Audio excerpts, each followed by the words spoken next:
Ladies and gentlemen, my name is TotalBiscuit. I'm here to ask and answer one simple question. WTF is Hotline Miami. An interesting one, to say the least. Not only in terms of its resolution, but also its music. Its rather odd graphic style, to say the least. You know, I tried to do a video on this a little while ago. I actually did have code for this, but the early versions had some real problems with my sound card for whatever reason. So, hey, there you go. It didn't work out so well. Thankfully, I can say that the release version seems to work fairly well. What is it? Well, it's an ultra-violent top-down... I would say shooter, but since a lot of it is based on melee combat, probably not the best word. It is definitely a rather nasty top-down action game.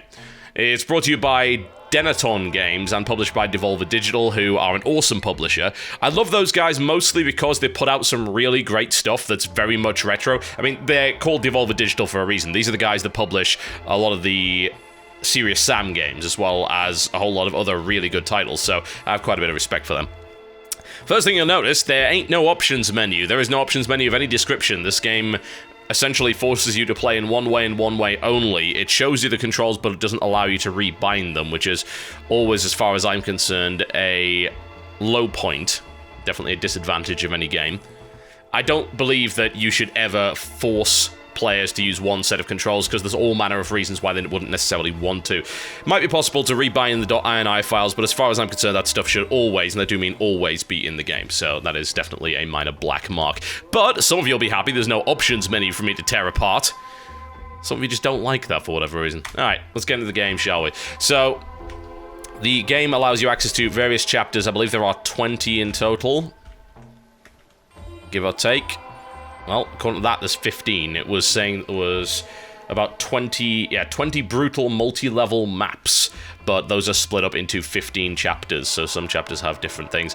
We'll go with Overdose for the moment. I wasn't actually aware. No, never mind. We'll go with Decadence, because I wasn't even aware that I'd beaten Overdose, but apparently I have. Obviously, that went fairly quickly. Alright. Let's get a start on this one. This is Chapter 3. We will not start with the intro. I'm going to go right into it. So what is it all about? Well, it's essentially about whatever the game tells you to do. You get out of the car, you kill everyone, and that's about it. Now, that doesn't sound particularly interesting, does it? No, it doesn't. But it is far more interesting than that. There's no real question. Let me show you why. That's why. This game kills you in one hit. Most of the time. Not all the time, but most of the time. You have to deal with the fact that the game is based around absolute, total, complete brutality and very, very quick kills. Thing is, it goes both ways. I can kill a guy in one hit, as well as they being able to also kill me in one hit.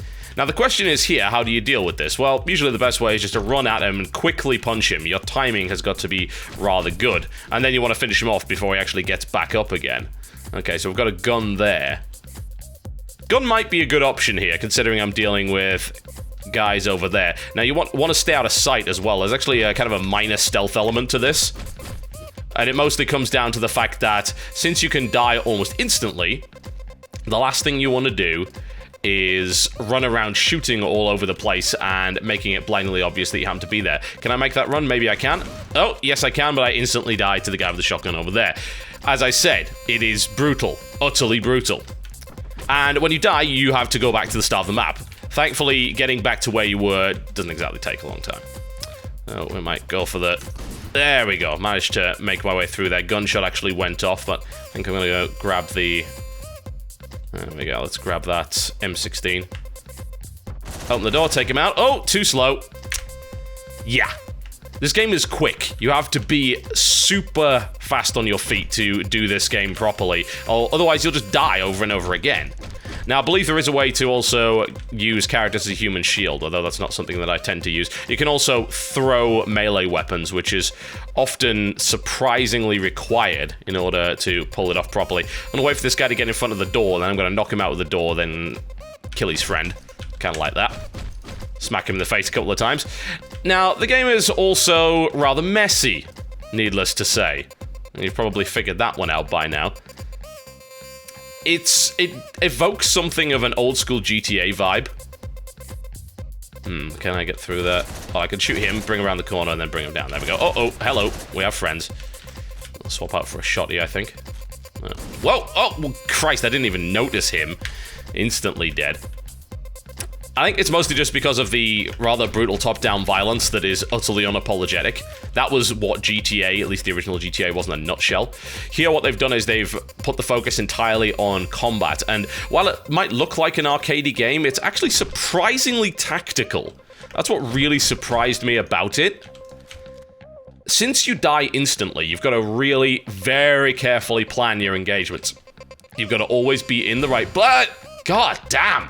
In the right place at the right time, and keep an eye out for people. Utilize your shift, which allows you to kind of push your vision slightly out there. It also allows you to... It's not so much a lock onto the target, it's more of an aim. Now, we could just go for the gun approach here. Maybe it might work. There's only 2 rounds in this. So I'm going to wait for him to come around again.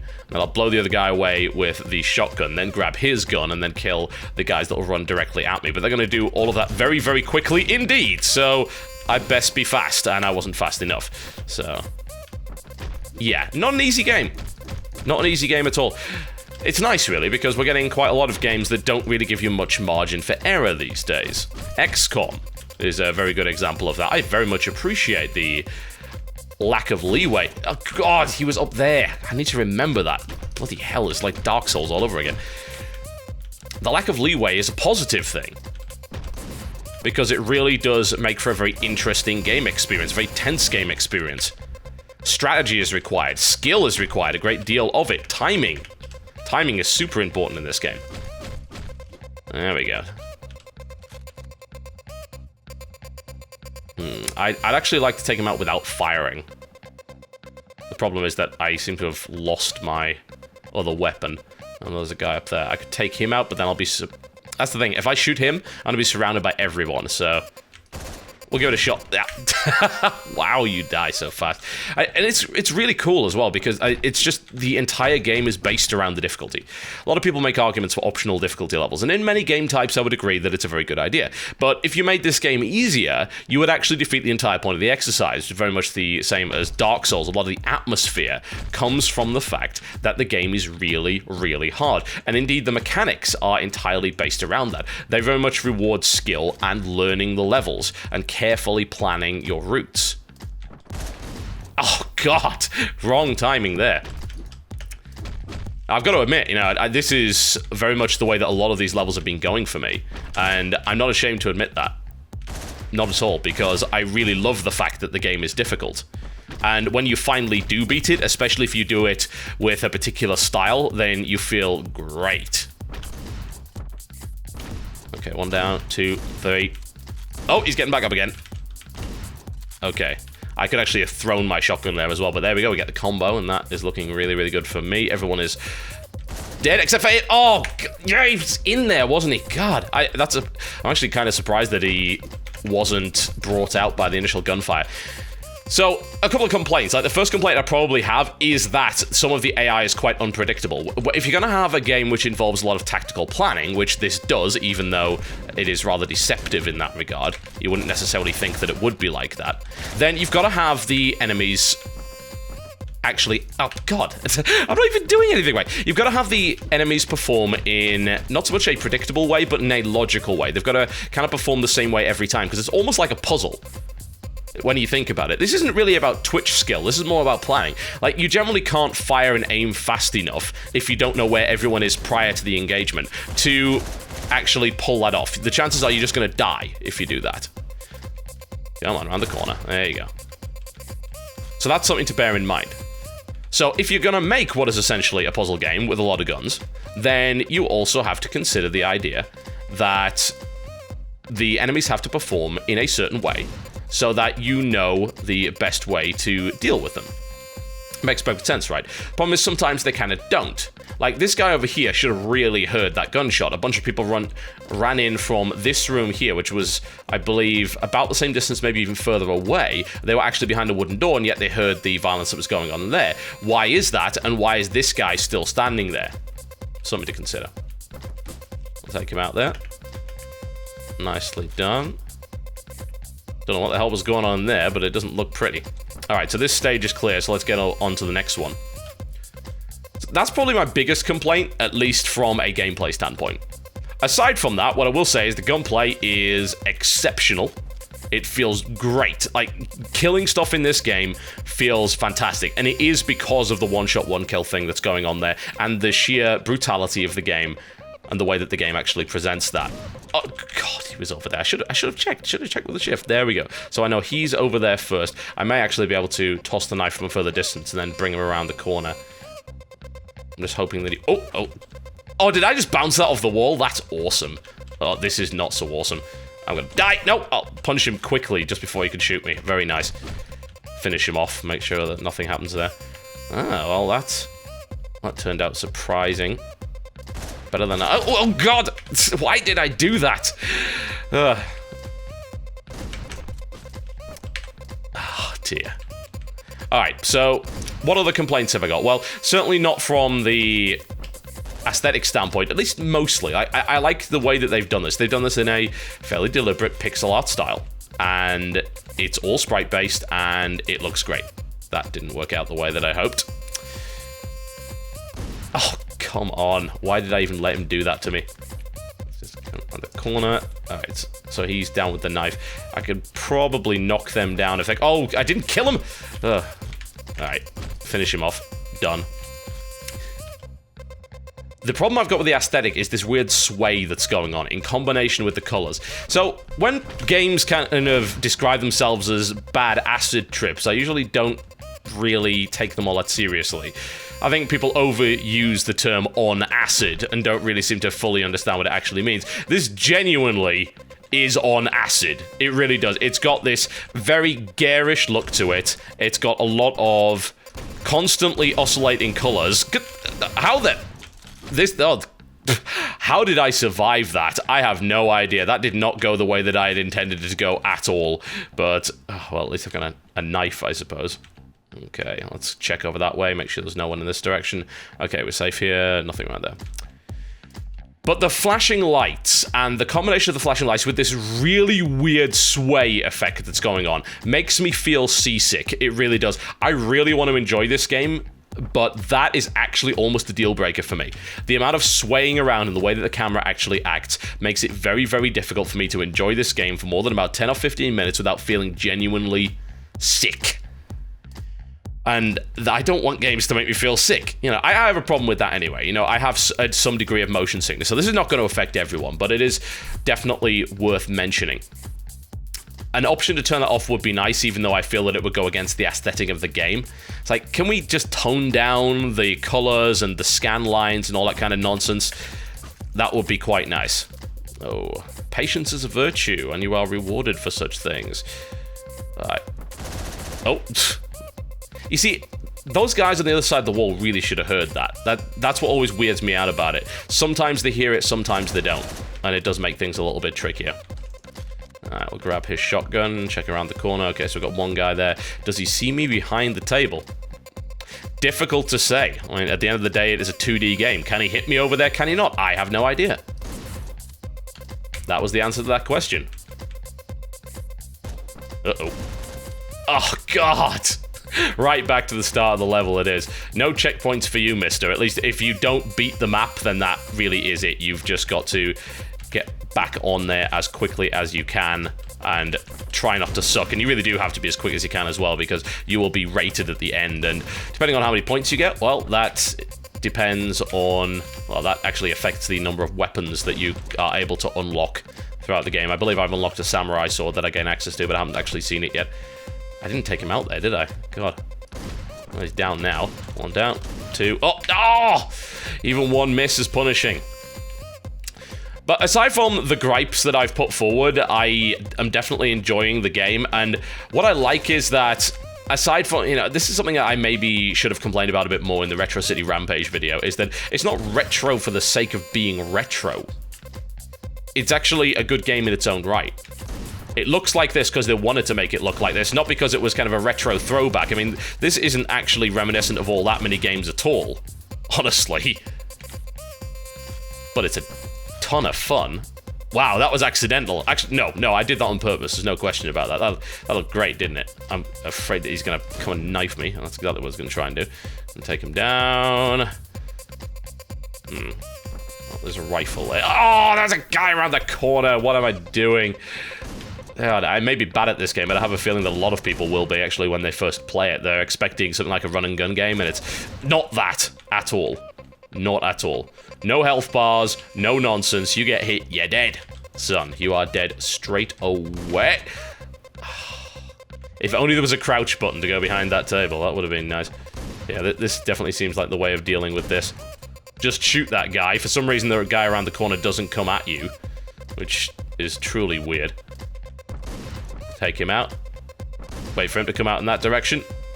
You can actually shoot doors and knock people out with them as well, which is really a fantastic way of doing things. The game does reward you for varied kills too, and it will give you a rating at the end of every single mission. It'll even tell you what kind of gamer it thinks you are. I keep getting generic, which is quite disappointing.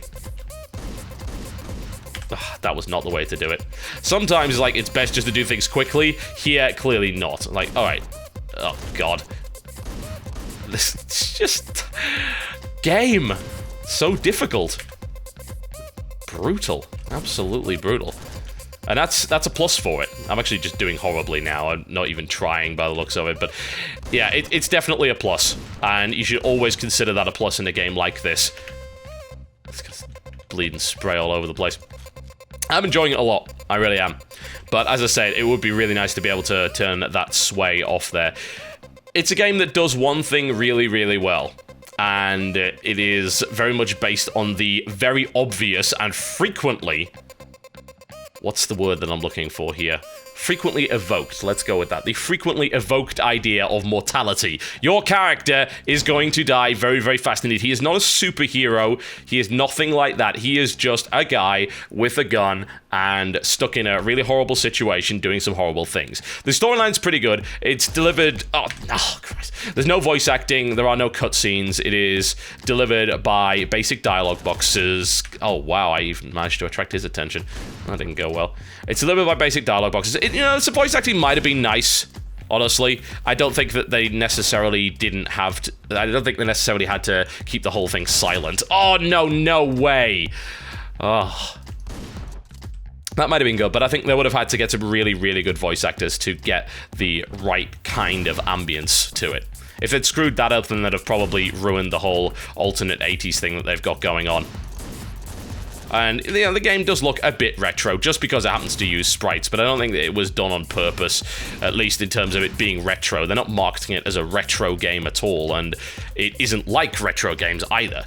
It's a very, very modern concept. Hard game sounds like a retro idea, but it's not really. Certainly not done in this way. Like, games of old were often hard and dickish, whereas games of new, at least the ones that are done right, are hard and fair. This game is fair, aside from the whole AI thing. And that's something that I'd still like to see changed. That's what... And my god, does it feel great when you pull that off. It is split-second decision-making. There's actually a really pretentious quote from Penny Arcade Report that said, Hotline Miami is the split second between inhale and exhale. And as pretentious as that sounds, the point is quite simple. At the end of the day, everything you're doing is something that can be done very, very quickly. And I think this is a game that's really going to appeal to speedrunners as well. People looking to get the max rank, they're going to have the ability to do that. And they're going to be rewarded by the game for actually doing so. But the game is still fun, even if you want to take it nice and slow, even if you don't necessarily get rewarded for doing that. And there we go. Finally finished that chapter. Frickin' game is hard, man. It really, really is. Uh-oh. Well, this isn't going to go well. Seriously? that was a disastrous failure. It's probably best just to freaking run for it. I don't think he even seems to want to die from bullets for whatever reason. Okay, so he can take 16 bullets and not die. Alright, I don't really know how to deal with that. That's... Am I missing something here? Why is he not dead? What's this? Is it maybe telling me to go and get that shotgun and kill him with that? because that's not going to go very well for me, I don't think. I am really curious as to how this is going to... There we go. Oh, okay, so shotguns knock him down for some inexplicable reason. Alright. Oh, come on! Alright, run for it. Grab that shotgun, kill him with that one, I guess. Can I kill him while he's down? There we go, that's your eyes gone, and hopefully the rest of you.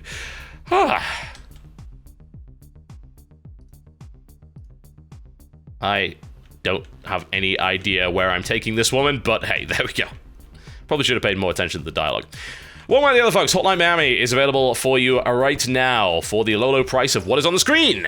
Yes, that is the price for it. Definitely not an expensive game. Executes what it wants pretty much flawlessly. And I can definitely appreciate that. I just wish I could play the game for longer periods of time. That said, I don't necessarily think that's the worst thing ever. I think this is the kind of game where you play a chapter and then you get done with it and then you come back because it's a short shot of adrenaline. I can appreciate that. Would also be nice to have some actual options, like resolution, can't change that. At least be able to alter the graphics in some way that doesn't, like, ruin their artistic vision and nonsense. Getting rid of that sway. I mean, look at that. Oh, God. You've seen the way the game sways? It... Bloody hell. It's like if you cross a drive with... I don't know, one of those many drug-inducing movies. Why don't I know... God, I should know the name of it. It's the one with Johnny Depp in it, but the one with all the drugs. Why don't I know that? Why is it gone out of my head? I have no idea. One way or the other, Hotline Miami. Great game. Likely to make you seasick. My name is TotalBiscuit, and I shall see you next time. Oh yeah, Fear and Loathing in Las Vegas. That's the one.